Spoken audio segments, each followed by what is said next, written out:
well, let me say right off that I found this to be a really good book, and I really liked it. You have top-notch contributors. You have a lot of the biggies on both the quant side and the qual side. You span disciplinary boundaries. You span different traditions of thought in the social sciences. You have part that deals with methodological issues, part that deals with conceptual issues. And so, with a view to providing sort of a much broader analytical perspective and generating a discussion, a dialogue on interdisciplinarity, I think this is a big success. So, I really like what I read here. Okay, now, nevertheless, so, with a view to say something that's mildly interesting right now, I want to focus on a tension which, for me, comes out pretty starkly in this book. And the reason for me that I think this is important is because this kind of tension drives the sort of social phenomena that we see, the kind of research results that we get, and also for those of us who are involved in policy research, the kind of policy conclusions that we draw. And so, to put it baldly, for me, if you accept the analysis in part of this book, okay, in a big part, it's very, very hard not to call into question a lot of the rest of the analysis in the book.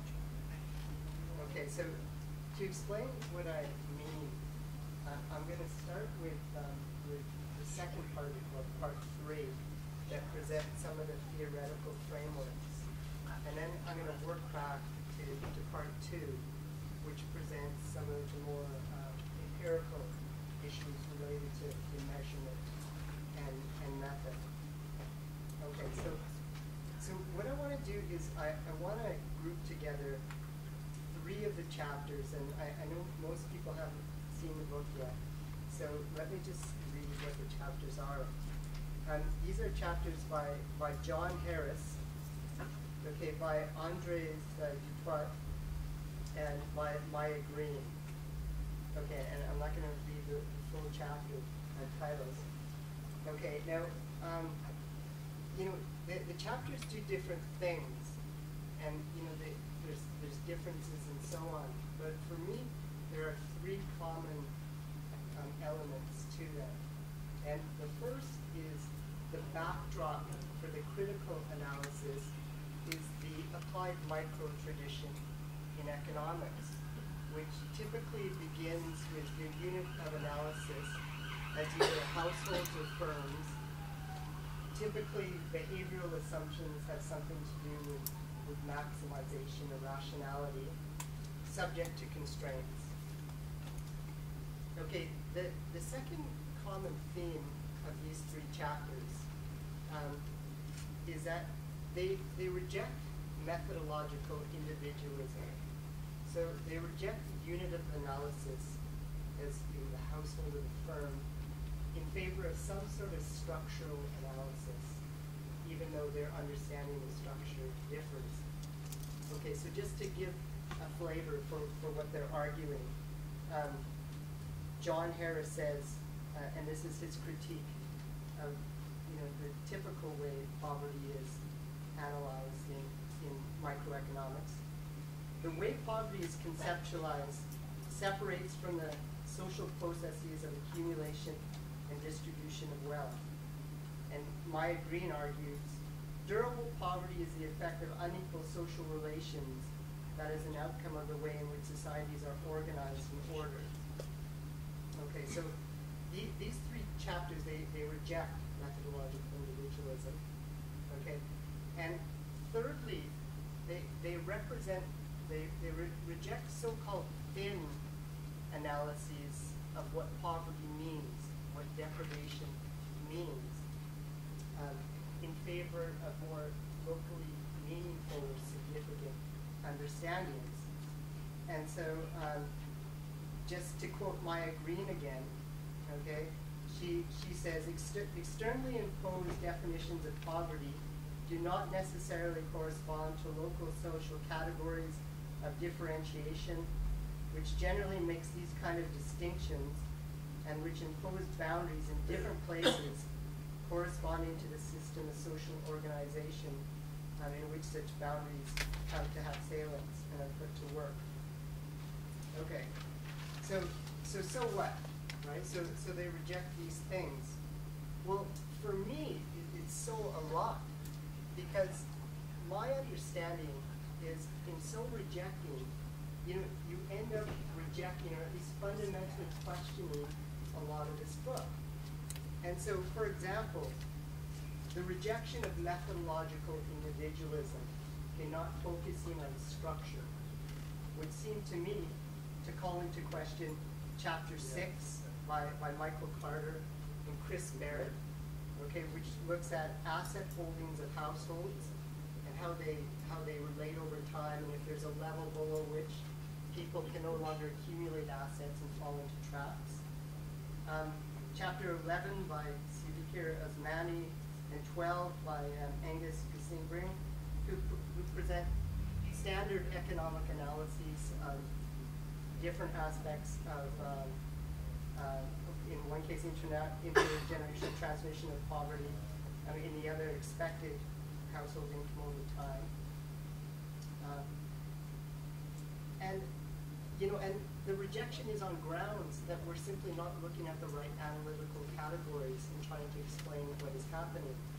Now, let me just make a note about the analysis of Carter and Barrett, because this is an analysis based on assets and asset holdings, and it's got a lot of traction, and typically it's positive as some kind of structural analysis, so far as it's looking at the structure of land holdings and other assets and how it changes and so on.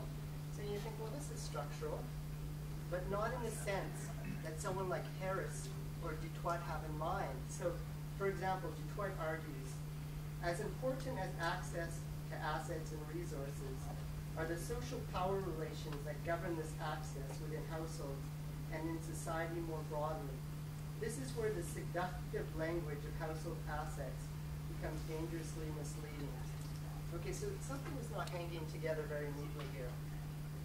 Okay, then secondly, this rejection of thin understandings of poverty in favor of much more thick descriptions. It seems for me to rule out a lot of the chapters in the first part. So we have chapter 1 by Durkheim and Calvo that present an axiomatic definition of poverty, of chronic poverty. Chapter 2 by Foster, which extends the industry standard Foster-Beer-Thorbeck measures of poverty to chronic poverty. Analysis by Klassen, who looks at non-economic measures related to nutrition, education, et cetera, okay? This is different from the thick description of what we mean, what is meant by poverty in particular situations. Okay, so bottom line for me is that if the objective of bringing together different approaches and different disciplinary frameworks is kind of to bring out the best of all worlds and affect kind of like a neat synthesis that sharpens policy measures, sharpens analysis, leads to more robust conclusions, well, man, I see just the opposite happening here. It's spurring dialogue, but it's also spurring discord big time. It's bringing it out. Okay, so what are the recourses? What to do? Throw your arms up, or or try and kind of get at this impasse. And for me, there are two broad recourses here. And the first is, in some sense, to go theoretical and to try and affect some kind of theoretical synthesis or something of that nature. And that is the option that is proposed in part of the book. So for John Harris, it's go classical, radical political economy.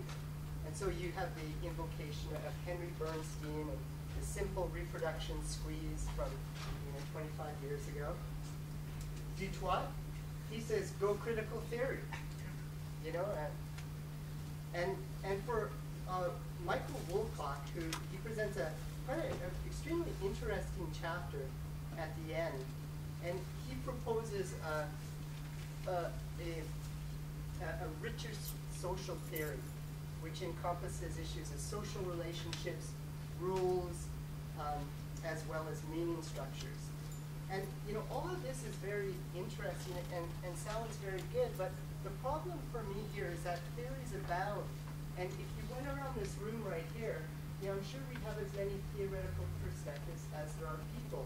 So with a view kind of to practical problem solving or arriving at more precise messages, I don't know really how much you're going to get out of this option.